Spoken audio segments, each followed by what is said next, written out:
Hello friends, welcome to trading talk with KP. So as पर हमारे before market analysis, कल Nifty और bank Nifty को कैसे ट्रेड करना है वो देख लेते हैं। और इंट्राडे के स्टॉक्स, और आज संडे है तो हमने स्विंग स्टॉक्स भी सिलेक्ट किए हैं। ठीक है, तो सबसे पहले हम बात कर लेते हैं निफ्टी की।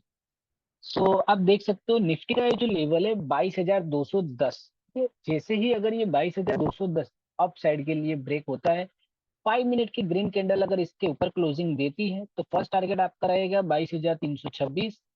सेकंड टारगेट रहेगा 22,427। थर्ड टारगेट रहेगा 22,475 और फोर्थ टारगेट रहेगा 22,500। वैसे ही अगर ये डाउन साइड में 22,100 का लेवल ब्रेक होता है, तो आपका फर्स्ट टारगेट रहेगा 22,010। सेकंड टारगेट रहेगा आपका 21,865 और थर्ड टारगेट रहेगा 21,850। ठीक है, सॉरी, यहाँ पे देख लेते हैं, ये है 21,965। तो ये 865 नहीं, यहाँ पर आएगा 965। ठीक है, तो ठीक है, तो ये आपके रहेंगे टारगेट निफ्टी के लिए। आपको क्या करना है, आपको आपकी सिस्टम, आपका लैपटॉप, आपको जो भी आप यूज कर रहे हो उसमें ये लेवल आपको मार्किंग कर लेनी है। बिकॉज ये जो होता है ये इंपॉर्टेंट लेवल होता है, ये आपको मार्क करना जरूरी है, जिससे लाइव मार्केट में आपको ट्रेड करना इजी रहे। ठीक है, कोई हर्डल ना आए इसके लिए। ठीक है, ये निफ्टी की बात हो गई। वैसे ही हम बात कर लेते हैं बैंक निफ्टी के बारे में। बैंक निफ्टी को कैसे ट्रेड करना है। ठीक है, तो देखिए ये जो लेवल है ये है बैंक निफ्टी का लेवल। सो अप साइड के लिए है 47,700। ठीक है, 47,700 का लेवल अगर ब्रेक होता है, तो आपका फर्स्ट टारगेट रहेगा 48,117। सेकंड टारगेट रहने वाला है 48,162। थर्ड टारगेट रहेगा 48,425 और फोर्थ टारगेट रहेगा 48,665 का। वैसे ही अगर ये 47,375 का लेवल ब्रेक होता है, तो ये फर्स्ट टारगेट आपका रहने वाला है 47,000। थर्ड टारगेट रहने वाला है 46,671। और सेकंड टारगेट और थर्ड टारगेट रहने वाला है 46,529 का लेवल। ठीक है, तो ये जो निफ्टी और बैंक निफ्टी के हमने आपको लेवल दिए हैं, ये आपको नोट डाउन कर लेने हैं। अगर आपको रेफरेंस चाहिए तो आपको क्या करना है, इसका स्क्रीनशॉट भी आप लेके रख सकते हो, जिससे मॉर्निंग में कल आपको इजी रहे। ठीक है, अब हम बात कर रहे हैं एज पर हमारी बिफोर मार्केट एनालिसिस, हमने दो स्टॉक्स निकाले हैं इंट्राडे के लिए। फर्स्ट स्टॉक्स हमने जो सिलेक्ट किया है वो है औरोबिंदो फार्मा। ठीक है, औरोबिंदो फार्मा, जिसमें कल आपको एक काफी अच्छा इंट्राडे का ट्रेड मिल सकता है। ठीक है, आप देख सकते हैं यहाँ पे इसने कंसोलिडेशन किया है फ्राइडे को। सो अगर ये 1100 का लेवल ब्रेक होता है और 5 मिनट की ग्रीन कैंडल ऐसे क्लोजिंग देती है, ठीक है, इसके बाद आपको क्या करना है, यहाँ पे इसका एट द मनी का कॉल बाय कर सकते हो। ठीक है, और या आप कैश में काम कर सकते हो, आप टारगेट लेके चल सकते हो। फर्स्ट टारगेट रहेगा आपका 1117 और सेकंड टारगेट रहेगा आपका 1125 का। ठीक है, ये इंट्राडे का लेवल है इसके लिए 1125 का। थर्ड टारगेट रहेगा 1137 का। ठीक है, ये आपके टारगेट हो गए अप साइड के लिए। और ये डाउन साइड के लिए सिंपल 1,089 का लेवल, मतलब 1079 का लेवल ब्रेक होता है, तो रेड कलर की 5 मिनट की कैंडल इसे क्लोजिंग देती है। आप देख सकते हो जैसे ये कैंडल बनी है, ऐसी कैंडल बननी चाहिए रेड के लिए, और ग्रीन के लिए बननी चाहिए ऐसी कैंडल। ठीक है, जिसकी बॉडी बड़ी हो और वीक छोटी हो, ऐसी कैंडल बनती है तो ही हमारी एंट्री एक्टिवेट होती है।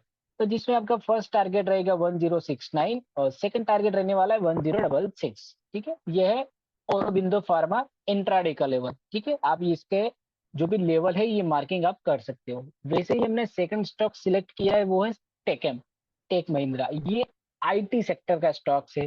ठीक है, लास्ट वीक आप देख सकते हो इन्फोसिस का काफी अच्छा रिजल्ट आया Q4 का। ठीक है, और उसने डिविडेंड भी डिक्लेयर किया है। यस, तो अब बात कर लेते हैं आईटी सेक्टर का दूसरा stock Tech Mahindra. So Tech Mahindra का सिंपल लॉजिक है। ठीक है, आप देख सकते हो ये लेवल कब से, मतलब ये जो टेकम है, इसका ये जो प्राइस है, ठीक है, यहीं पे ये टच करके वापस रिटर्न आ रहा है। अगर ये प्राइस, ठीक है, अगर ये 1207 के ऊपर ऐसे क्लोजिंग देती है 5 मिनट की कैंडल, ठीक है, मंडे को, ठीक है, मंडे को अगर ये 5 मिनट की ग्रीन कैंडल यहाँ पर ऐसे क्लोजिंग देती है, तो आपको टारगेट काफी बड़ा मिल सकता है। ये जो टारगेट रहेगा ये टारगेट रहेगा 1270, मतलब 5% के आसपास की स्पेस है। ठीक है, सो आप अपना प्रॉफिट अपने रिस्क मैनेजमेंट के हिसाब से भी बुक कर सकते हो। स्पेस काफी अच्छी है। ठीक है, ये कंटिन्यू नहीं जाएगा, मतलब कंसोलिडेशन ऐसे हायर लो बनाते हुए ये जाएगा। ठीक है, तो ये रहा हमारा टेकम। टेकम में एक सिंपल सा रूल्स है, ये रूल्स आपको याद रखना, इसकी एंट्री एक्टिवेट होगी, हुई नहीं है। ठीक है, तो यहाँ पे आपका ये क्लोजिंग आना चाहिए मार्केट ओपन होने के बाद, इसके बाद ऐसा क्लोजिंग आता है, इसके बाद आप एट द मनी का कॉल बाय कर सकते हो या ऐसे कैश में बाय कर सकते हो, इक्विटी में इंट्राडे कर सकते हो। ठीक है, जिसका आपका फाइनल टारगेट रहेगा 1270। अगर ये सस्टेन होता है तो 1288 1300 भी जा सकता है। ठीक है, अगर ये बुलिश हो गया हो तो। वैसे ही हमने हमारी बिफोर मार्केट एनालिसिस के बेस पर एक स्विंग स्टॉक्स भी सिलेक्ट किया है जिसका नाम है रेमंड। ठीक है, आप ये देख सकते हो रेमंड, तो इसका करंट मार्केट प्राइस चल रहा है 2012। ठीक है, इसका जो करंट मार्केट प्राइस है वो है 2012, और इसका जो स्टॉप लॉस लेके आप चल सकते हो 1860 का, जिसमें आपका टारगेट रहेगा 2050, 2100, 2150, 2200। ठीक है, अगर आप स्विंग ट्रेड नए नए हो और बिगिनर हो और आप स्विंग ट्रेड कर रहे हो, ठीक है, तो कल जैसे मार्केट गैप अप हो, मतलब जब ओपन होता है, अगर रेमंड कल अबव 1 and 1.5% के अबव गैप अप या गैप डाउन होता है, तो आपको एंट्री इग्नोर करनी है। हमें अगर कल इसमें एंट्री लेनी है, इसमें एंट्री ऑलरेडी एक्टिवेटेड है, कल हमें जिससे मार्केट ओपन होता है तो हमें इसमें एंट्री लेनी है, लेकिन एंट्री साइडवेज ओपन होता है। ठीक है, मतलब हमारी ये जो क्लोजिंग प्राइस है और हाई जो है इसके आसपास ओपन होता है तो ही हमें एंट्री लेनी है, अदरवाइज हमें एंट्री नहीं लेनी है। ठीक है, तो सॉरी, अगर ये एंट्री आपकी एक्टिवेट हो जाती है, ठीक है, तो आपने अगर बाय कर लेते हो, तो आपकी सपोज आप ये 2000 का स्टॉक्स है, सपोज आप 10 20 जो भी स्टॉक्स 10 स्टॉक्स लेते हो, तो 5 स्टॉक्स आपको फर्स्ट टारगेट पे एग्जिट करना है और 5 स्टॉक्स आपको सेकंड टारगेट पे एग्जिट करना है, मतलब सेकंड टारगेट पर आपको आपका 100% प्रॉफिट बुकिंग कर लेना है, अगर आप बिगिनर हो तो। और अगर आप इंटरमीडिएट हो तो आपको क्या करना है, आपको आपका स्टॉप लॉस ट्रेल करते जाना है और आपको मैक्सिमम प्रॉफिट बुक करना है। ठीक है, सो आई होप आपको इसमें सब समझ आ गया होगा। अगर फिर भी कुछ भी डाउट्स है तो आप हमें कमेंट करके बता सकते हो। ठीक है, हम आपको हेल्प करेंगे। So keep focus on learning, keep earning and keep growing. Thank you.